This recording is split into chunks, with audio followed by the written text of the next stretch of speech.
나병에 대한 진단 또 처방 우리가 쭉 말씀을 통해서 살펴보고 있는데요. 오늘 말씀은 완치되었을 때 어떻게 해야 되는가에 대한 말씀입니다. 완치란 말이 얼마나 좋습니까? 병에서 노임을 받고 특별히 나병은 격리되는 병이잖아요.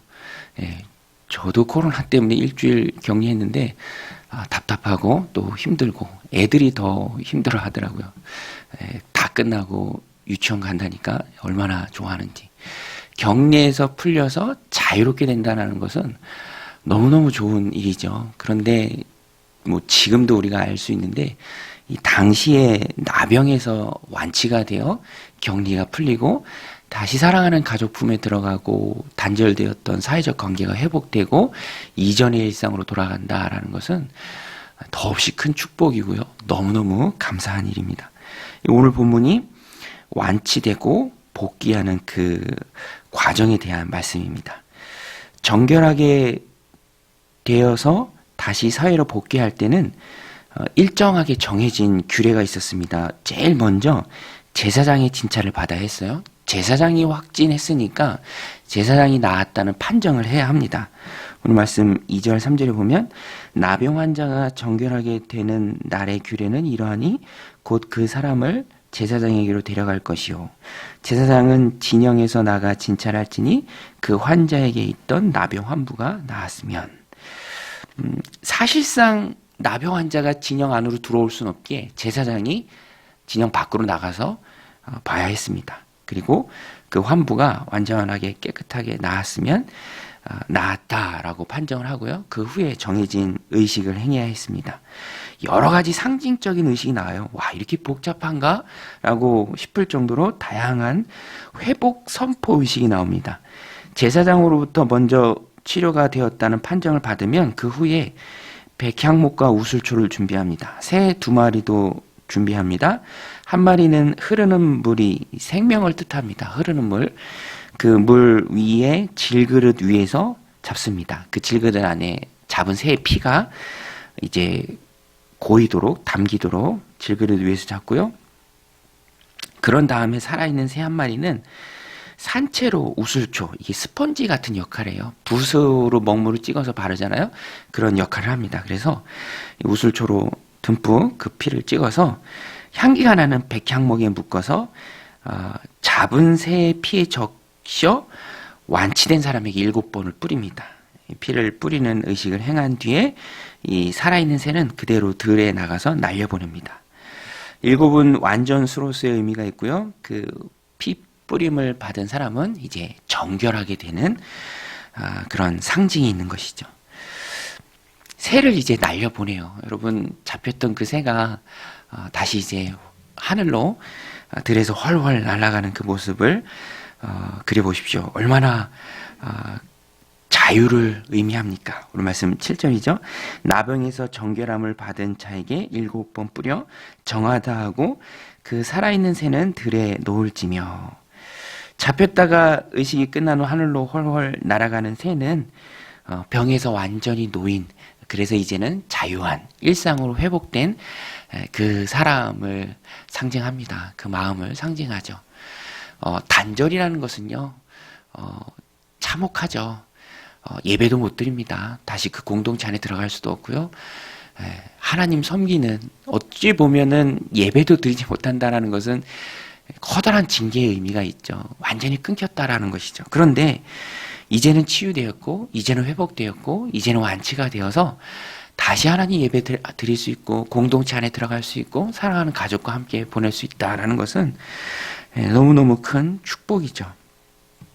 그래서 이 새가 날아가면서 보여주는 이 자유는 나병에서 완치되고 다시 사회로 복귀하는 사람이 가장 크게 느끼는 것이고요. 또 오늘 우리에게도 영적인 교훈이 있습니다. 병에서 놓인 이 자유는 오늘 우리에게 영적인 자유함에 대한 감사의 마음을 줍니다. 영적인 자유함. 우리도 영적으로는 전에는 본질상 진노의 자녀였죠. 마귀의 자녀 노릇을 하던 자였습니다. 그런데 이제는 하나님 자녀가 되었죠. 막혔던 관계가 이어졌고요. 또 회복되었습니다. 얼마나 큰 영적인 자유함입니까? 저도 말씀을 준비하면서 첫 휴가 나왔을 때가 생각나더라고요.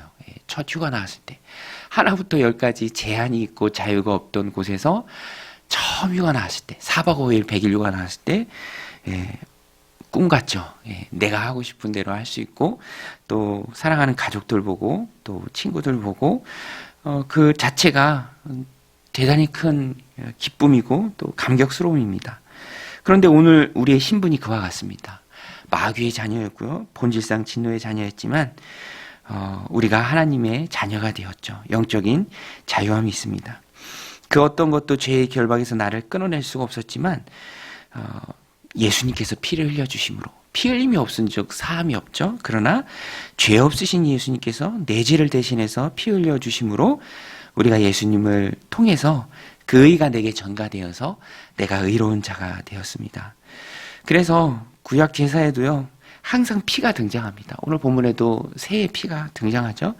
피 흘림이 있을 때 죄사함이 있기 때문입니다. 그런데 구약의 제사는 다 모형이고요.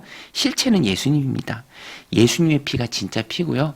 그 피를 상징하는 것이 구약의 제사고 신약의 실체가 되신 분이 바로 예수님이죠. 죄 없으신데 우리의 죄를 대신해서 피를 흘려주셨습니다. 예수님만 흘리실 수 있는 피고요. 예수님의 피만 우리의 죄를 사해줍니다. 그래서 예수님이 온 인류가 하나님께로 나아올 수 있는 그 길을 열어놓으셨죠. 이 사실을 믿는 자에게 영적인 자유가 주어집니다. 더 이상 죄의 노예가 아닙니다. 로마서 8장 1절 2절 말씀처럼 우리는 그리스도 예수 안에서 죄와 사망에서 해방된 자들입니다.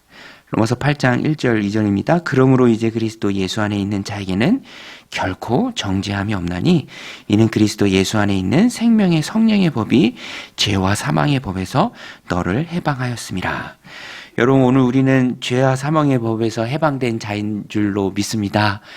무엇도 우리를 해방할 수 없지만 예수 그리스도의 피가 우리를 해방했습니다. 자유합니다. 영적인 자유함이 있습니다. 누구도 우리를 죄인이다라고 정죄할 수 없어요. 우리는 죄에서 자유함을 얻은 자입니다. 그럼 이 말씀을 우리들 가운데 적용할 수 있어. 죄의 자유함을 누려야죠. 휴가 나온 사람이 자유를 만끽하는 것처럼 우리도 정죄함이 없기 때문에 죄에서 자유함을 얻었기 때문에 이 자유를 마음껏 누려야 합니다. 격리기간에 풀렸으면 어떻게 합니까? 열심히 자유를 누려야죠. 사람 만나고 열심히 예배하고 기도하고 그동안 못했으니까 자유를 누려야 합니다. 지금도 이 죄에서 자유함을 얻지 못하는 많은 사람들이 있습니다. 이 가치를 모르고 여전히 죄의 올무에 사로잡혀 있는 사람들이 많이 있죠. 고행을 하고요. 죄를 씻기 위해 노력하는. 그러나 다 헛수고인데 갈증만 더할 뿐인데 여전히 그렇게 잡혀있는 자들이 많이 있다라는 것입니다. 진정한 자유는 매인 것에서 노임을 얻는 것이죠. 예수님의 피는 내 영혼을 구하고 내 삶을 구원합니다. 그리스도의 십자가를 통해서 매여있는 모든 것에서 자유함을 얻고 주어진 자유를 오늘 하루도 마음껏 누리는 우리 마음 가운데 평안함이 가득한 내 마음을 메고 있는 게 있습니까? 마음에 억눌린 것이 있나요? 자꾸만 생각나게 하는 것이 있습니까? 우리를 구원하신 예수 그리스도의 피가 확장되어 그런 것들로부터도 자유함을 얻고 평안을 누리게 할 줄로 믿습니다. 오늘 이 말씀을 통해서 자유함을 누리는 믿음의 백성들이 다 되시기를 주님의 이름으로 간절히 축원드립니다. 자유와 더불어서 오늘 본문이 또 한 가지 주는 영적 교훈이 있는데요. 그것이 무엇이냐면 성숙입니다. 성숙은 성화되어 가는 기다림이에요. 구원은 신자 삶의 출발점입니다. 구원 받았으니까 다 끝나고 바로 천국 가는 거 아니고요. 구원 받은 이후에도 예수님 닮아가는 성화의 과정이 우리 가운데 있죠. 결승점이 아니고요. 구원은 출발점입니다. 물론 우리는 예수님을 통해서 완전히 의롭게 의가 전가된 사람입니다. 하나님과의 관계가 회복된 사람들이고요. 의로운 자들입니다. 여러분 믿으시죠? 우리는 의로운 자들입니다. 그러나 그것은 법정적인 의미예요. 오늘 눈 감아도 하나님 품에 갈 수 있는 법정적인 의미로서의 의로움이고 실제 삶에서 우리가 의롭냐? 여러분 우리의 삶을 볼 때 우리의 의로움이 가득합니까? 그렇지 않죠. 여전히 죄의 본성을 지니고 있어서 연약하고 또 넘어지고 쓰러지고 또 유혹에 빠질 때가 많이 있습니다. 하나님 나라 갈 때까지, 영화롭게 될 때까지 성화의 과정은 늘 우리 가운데 있는 거예요. 여전히 우리는 그리스도의 은혜가 필요한 죄인들이죠. 그래서 성화의 과정을 우리가 깨닫고 있어야 합니다. 여전히 죄된 모습이 있다는 것을 우리가 기억하고 있어야 합니다. 오늘 본문에서 그것을 상징적으로 잘 보여줘요. 나병에서 완치된 사람이 제사장을 통해서 완치됐다라는 판정도 받고, 또 정결 예식도 뭐 새 잡고 피 7번 뿌리고 날리고 그런 의식들 다 하고 온몸에 털을 다 밀고 깨끗이 씻고 그런 것을 다 한 후에도 진영까지는 들어갈 수 있지만 아직까지도 자기 장막에 들어갈 수는 없습니다. 일주일을 장막 밖에서 더 보내야 돼요. 성숙의 시간을 보내야 한다라는 의미입니다. 그것이 마지막으로 남은 한 가지 의식이죠. 자기 장막 바깥에서 한 주일간 기다리는 시간을 가져야 했습니다. 8절 9절인데요. 정결함을 받은 자는 그 옷을 빨고 모든 털을 밀고 물로 몸을 씻을 것이라 그리하면 정하리니 그 후에 진영에 들어올 것이나 자기 장막 밖에서 이레를 머물 것이요. 7째 날에는 그 모든 털을 밀되 머리털과 수염과 눈썹을 다 밀고 그의 옷을 빨고 몸을 물에 씻을 것이라 그리하면 정하리라. 그 후에 비로소 이제 자기 장막에 들어갈 수 있는 것이죠. 이렇게 한 주간의 시간을 더 보내고 자기 장막에 들어갈 수 있었던 사실을 통해서 우리가 얻는 교훈이 있습니다.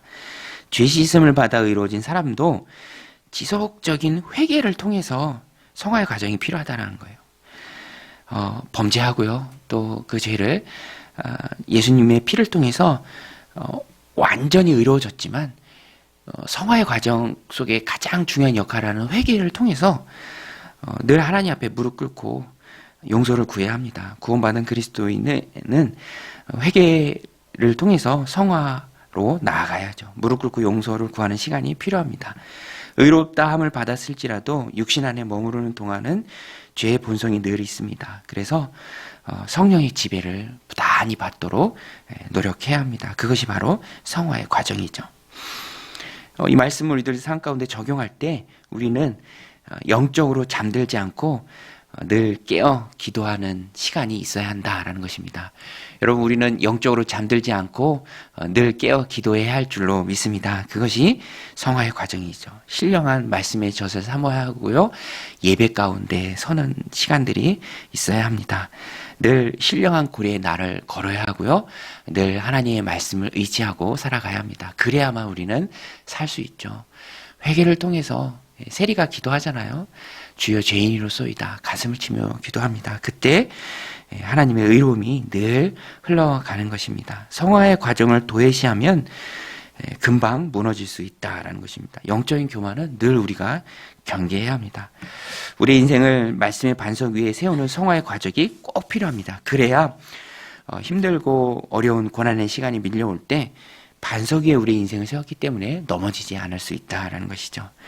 오늘 말씀 마음에 새기고 구원의 자유를 누리고 성화의 시간을 소중히 여기는 저 여러분들이 다 되시기를 주님의 이름으로 간절히 축원드립니다. 우리 같이 말씀 붙들고 기도할 때 하나님 우리에게 주신 죄사함의 그 구원, 그 자유 오늘 하루도 충만히 누리며 살아가길 원합니다. 지금도 이 자유를 누리지 못해서 여전히 죄 가운데 있고 여전히 죄에 엉들려 사는 사람들이 많은데 하나님 우리를 은혜롭게 불러주시고 죄의 자유함을 얻게 하시니 얼마나 감사합니까? 죄의 자유를 누리